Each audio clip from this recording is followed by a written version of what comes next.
Olá pessoal, vamos dar continuidade aqui à nossa maratona de doenças para concursos públicos e processos seletivos. Já falamos sobre a dengue na segunda-feira e hoje o nosso assunto aqui é a raiva. Bom, gente, a raiva é uma doença infecciosa viral aguda grave. Ela é causada pelo vírus do gênero Lissa vírus. E só esse início aqui, só esse pedacinho, tem muita incidência dentro de provas. Várias questões sobre essa parte que o agente, que fala do agente causador da doença, isso cai bastante. Então, se você já conseguir memorizar essa parte, você com certeza já ganha uma questão dentro de prova, tá? Ela é uma doença muito séria para a saúde pública, porque a taxa, de letalidade dessa doença é de aproximadamente 100%, então é uma doença que precisa sim de muita atenção. Alguns sintomas. Após o período de incubação da doença, surgem os sinais, os sintomas clínicos inespecíficos da raiva que duram em média de 2 a 10 dias. Nesse período, o paciente apresenta mal-estar geral, pequeno aumento da temperatura, anorexia, cefaleia, náuseas, dor de garganta, entorpecimento e também irritabilidade, inquietude e sensação de angústia. Esses são os sintomas aí bem típicos após o período de incubação da doença. Todos os anos tem a campanha anual antirrábica, a raiva em cães e gatos que são causados por variantes típicas dos cães. Ela foi muito reduzida graças a essa vacinação em massa que vem ocorrendo todos os anos. Alguns casos isolados ainda acabam acontecendo, sim, acabam surgindo, mas de modo geral essa doença está bastante controlada. E isso, gente, não quer dizer que não apareçam casos. Há pouco tempo a gente viu aí um caso, acho que de um sagui que mordeu a mão de uma moça e aí ela até veio a óbito, passou no jornal, enfim. Mas, de um modo geral, os cães são vacinados, os gatos também. Então, é uma doença que já teve muitos casos no passado e hoje em dia ela está controlada. No entanto, cães e gatos ainda podem ser infectados por variantes silvestres do vírus, que são transmitidas pelos morcegos, raposas e outros mamíferos silvestres, principalmente nesse caso os morcegos. Isso é essencial manter as ações de prevenção e vigilância para evitar novos surtos. Uma coisa importante, eu já estava esquecendo de falar isso, é que olha só, nós temos aqueles sintomas típicos, só que pode também ocorrer a linfoadenopatia, a hiperestesia e a parestesia. Nem sempre elas aparecem, mas em alguns casos elas aparecem sim, próximos ao local da mordedura ou da arranhadura também. Mas aí você vai falar, Tayane, mas o que seriam essas três coisas aqui? Eu vou falar de uma forma assim bem simples, realmente assim, um resumo bem simples. Linfoadenopatia é um aumento dos linfonodos, a hiperestesia é uma condição neurológica que afeta a sensibilidade tátil, fica excessivamente sensível, e a parestesia é a dormência nos membros, formigamento, e há também relatos de pessoas que sentem algo como alfinetadas, como agulhadas também, tá? Tentei aqui só para vocês entenderem mesmo, mas essa parte geralmente não é tão cobrada na prova do agente de saúde e do agente de endemias. Termos nessas explicações. Agora, uma questão aqui bem importante é a transmissão. Por quê? Porque ela é transmitida ao homem através da saliva dos animais infectados, muito comum por meio da mordida, só que também pode ser através de arranhadura ou lambedura. Então, o cachorro lá, na hora que ele for passar a raiva, se ele estiver infectado, não necessariamente é só se ele morder, é também através da lambida e também através do arranhão.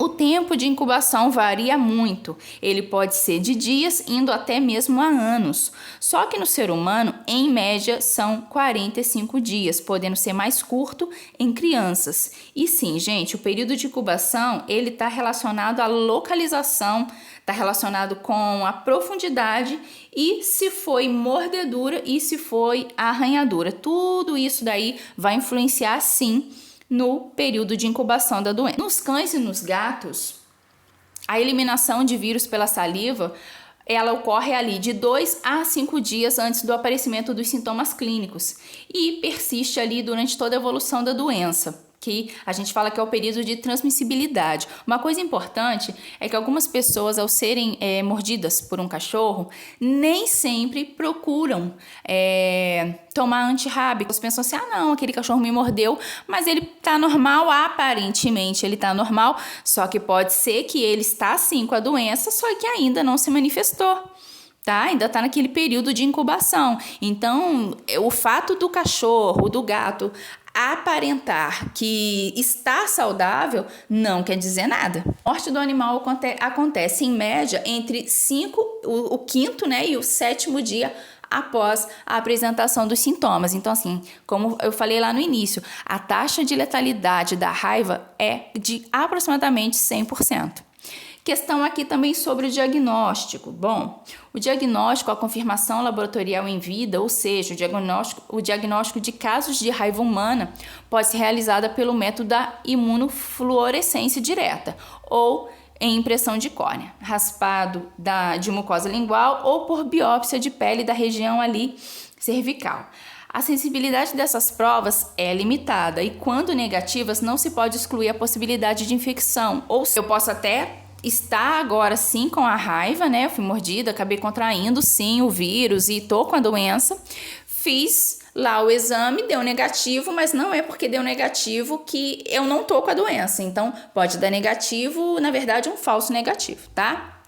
A realização de autópsia é de extrema importância para estar ali realmente confirmando o diagnóstico. Questão aqui do tratamento. Bom, a raiva, ela é uma doença quase sempre fatal.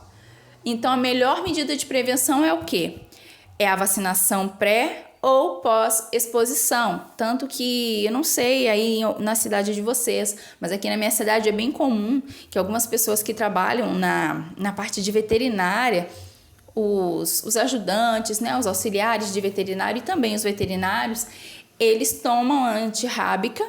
Quando a profilaxia antirrábica não ocorre em tempo oportuno, né? Por exemplo, o cachorro me mordeu, mas eu não fui procurar rapidamente a vacina, né? A injeção lá.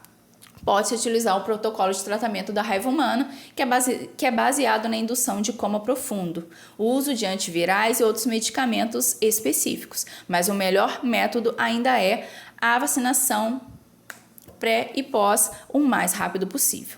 Aqui eu trouxe uma questão que é sobre a raiva, né? Que diz o seguinte: a raiva é uma doença virótica fatal, cujo maior agente envolvido é o morcego. Para controlar a raiva humana em ambientes urbanos é essencial. Letra A, eliminar todos os morcegos das cidades por meio de controle químico. Letra B, disponibilizar soro antirrábico nas farmácias para uso mensal pela população. Letra C, vacinar a população das cidades onde existam morcegos hematófagos.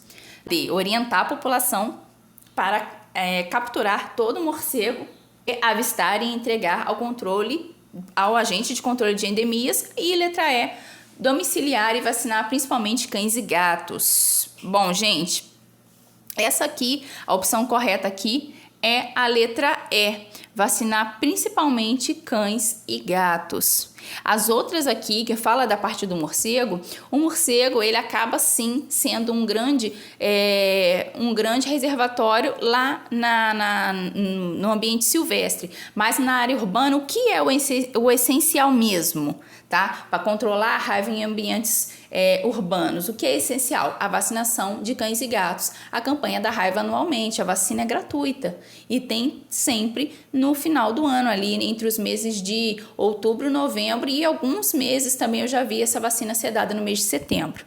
Esse é o ideal, portanto aqui a gente marca a letra E. E bom, gente, como eu havia dito no outro vídeo que eu tinha feito, que é no vídeo da dengue, vou trazer mais doenças, vou trazer um simulado só com essa parte das doenças também, porque eu acho que vai ajudar bastante aí os candidatos. Obrigada pela atenção de vocês. Se esse vídeo te ajudou de alguma maneira, deixa um joinha no vídeo, comenta, compartilha. Se você puder, por favor, também comenta aí qual mês que você vai fazer prova, se é esse mês agora, se é o próximo. Eu vou gostar muito de saber. Mais uma vez, obrigada e bons estudos!